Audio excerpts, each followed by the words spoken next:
আর এখানে উপস্থিত আছে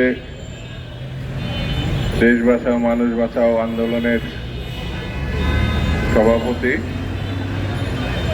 রফিকুল ইসলাম রিপন,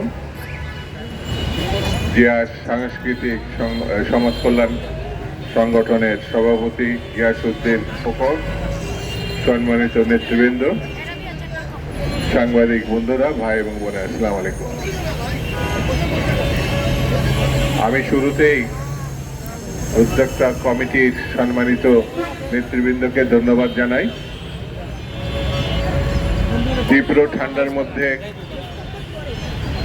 যেসব মানুষ কষ্ট পায়, গরিব মানুষের জন্য যে যতটুকুই উদ্যোগ নেয়, কম্বল বিতরণের যে উদ্যোগ নেওয়া হয়েছে, সেই জন্য আমি তাদেরকে ধন্যবাদ জানাই এবং তাদের পাশে দাঁড়ানোর জন্য ধন্যবাদ এবং শুভেচ্ছা জানাই।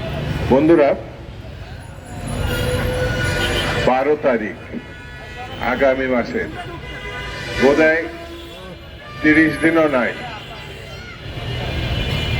আমাদের দেশের যে প্রত্যাশার নির্বাচন, যে নির্বাচনের জন্য এই দেশে লক্ষ লক্ষ মানুষ মামলায় জরাজীর্ণ হয়েছে, কষ্ট পেয়েছে, অনেকে শহীদ হয়েছে, অনেকে গুম হয়েছে। দেশনেত্রী বেগম খালেদা জিয়ার নেতৃত্বে 16 থেকে 18 বছর আন্দোলন সংগ্রাম হয়েছে।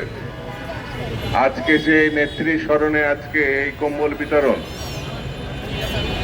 যিনি আমাদের মধ্যে এখন নাই, আমি তার রুহের মাগফিরাত কামনা করি এবং আল্লাহ যেন তাকে বেশ নসিব করে, এই দোয়া করি। বন্ধুরা, সেই লড়াই সংগ্রাম ছিল একটি ভালো নির্বাচনের জন্য, একটি সারা দেশের মানুষের প্রত্যাশা পূরণের একটি উদ্যোগের কথা সেই সময় আমরা বলেছি, যেটি আগামী 1 মাসও নয়, 12ই ফেব্রুয়ারিতে অনুষ্ঠিত হবে। কিন্তু এই নির্বাচন নিয়ে বিভিন্ন রাজনৈতিক দল বিভিন্ন কথা বলছে, যার একটি সরকারের সঙ্গে যাদের সব থেকে বেশি সম্পর্ক, সরকারও নির্বাচনের আগেই তাদের পক্ষে কথা বলেছে, সেই দলটি এনসিপি। তারা বলতে পারে তাদের অবস্থানের কথা, তারা লেভেল প্লেইং ফিল্ডের কথা বলছে, আমি তাদের সঙ্গে একমত।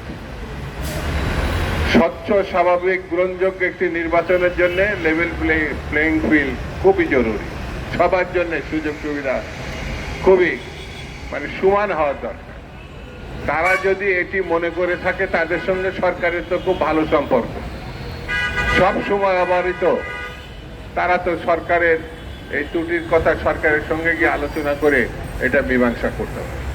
যদি মীমাংসা করা সম্ভব না হয় অথবা উদ্যোগ না হয়, তাহলে কি মানুষ ধরে নেবে যে এটি বাদ কি বাদ, শুধু কথা বলার জন্যে এই কথা বলা? তবে একটি কথা আমি ডক্টর ইউনূস সাহেবকে বলি, আপনি সেই জায়গায় বসে আছেন যেই জায়গাটি সারা দেশ, সারা বিশ্ব সেই জায়গাটার দিকে তাকিয়ে আছে, যেটা হাসিনা, যিনি মানুষ খুন করেছেন কিন্তু ভালো নির্বাচন দিতে পারেন, যিনি গায়ের জোরে 3টার ক্ষমতায় থেকেছেন কিন্তু গ্রহণযোগ্য একটা নির্বাচন দিতে পারেন, যেই মহিলা গণহত্যার নেতৃত্ব দিয়েছে, সেই মহিলা কিন্তু বাংলাদেশের আর মানুষের আরাধ্য নির্বাচন দিতে পারেন। সেই নির্বাচনের দায় বর্তমান সরকারের উপরে এসে পড়তেছে। এই সরকারকে বসে থাকতে হবে।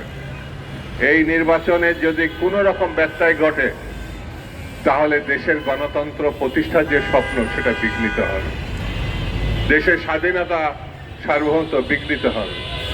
যেমন পার্শ্ববর্তী একটা দেশ বসেই আছে যেন আমরা ভালো একটি নির্বাচন করে গণতন্ত্রে উত্তরণ ঘটাতে না পারি। সেই জন্য আমাদেরকে সজাগ, সতর্ক থাকতে হবে। বন্ধুরা, বাংলাদেশের কৃষক, শ্রমিক, খেটে খাওয়া মানুষ বড় কষ্টে আছে। প্রতিদিনই জিনিসপত্রের দাম বেড়ে যাচ্ছে, প্রতিদিনই তারা মানসিক যন্ত্রণা না, সংসার টেনে নিয়ে সামনে এগোনো খুব কষ্টকর হয়ে গেছে।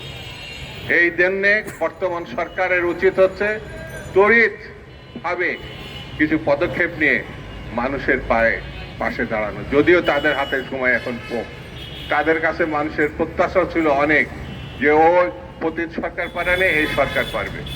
17-18 মাস হয়ে গেল বর্তমান সরকার ক্ষমতা আসার পর জিনিসপত্রের দাম শুধু বেড়েছে, কমে নাই। আগামী সরকার আসা পর্যন্ত আমাদের অপেক্ষা করা ছাড়া আমার মনে হয় আর কোনো পথ আমরা পাব না।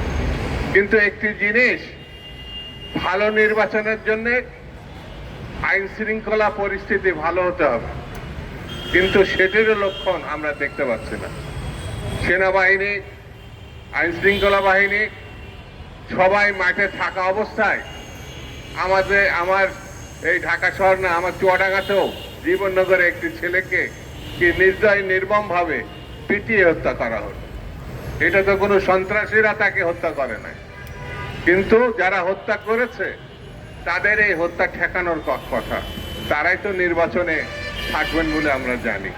সেই জন্য বন্ধুরা, আমাদের যেমন সতর্ক হতে হবে, যারা আইন শৃঙ্খলা পুনরুদ্ধার এবং স্বাভাবিক করার জন্য আছেন, তাদেরও যারা নেতৃত্ব পর্যায়ে আছেন, তাদেরকেও সতর্ক এবং সাবধান হতে হবে। বন্ধুরা, কথা একটাই, সেটা হচ্ছে বাংলাদেশে বসবাসযোগ্য, যেটা 71 সালের মুক্তিযুদ্ধে গণতন্ত্র স্বাধীনতার মধ্য দিয়ে মানুষ তারা দুবেলা দুমুঠো খাবে, এই প্রত্যাশায় কিন্তু এই দেশে মুক্তিযুদ্ধ হয়েছিল। 40 থেকে 50 লক্ষ শিক্ষিত অশিক্ষিত বেকার বাংলাদেশে, কাজ না এখন, বড় কষ্টে সেই কাজেরও ব্যবস্থা আর উদ্যোগ নিতে হবে। সেই জন্যে ভেবেচিন্তে আমাদের ভোট দিতে হবে। এমন সরকার চাই যে সরকার অতীতে বেগম খালেদা জিয়ার নেতৃত্বে, শহীদ জিয়া রহমানের নেতৃত্বে বাংলাদেশকে আমূল পরিবর্তন করে ফেলেছিল। নারী শিক্ষার ক্ষেত্রে বেগম খালেদা জিয়া অভাবনীয় ঘটনা ঘটিয়েছে, সেরকম একটি সরকার চাই। হ্যাঁ, আমরা প্রত্যাশা করি আগামী দিনে যিনি রাষ্ট্রনায়ক হিসেবে এখনই যিনি সম্মান পেয়েছেন, জনাব তারেক রহমানের নেতৃত্বে আগামী দিনে একটি সরকার আসবে, যে সরকারের প্রতিশ্রুতি বাংলাদেশকে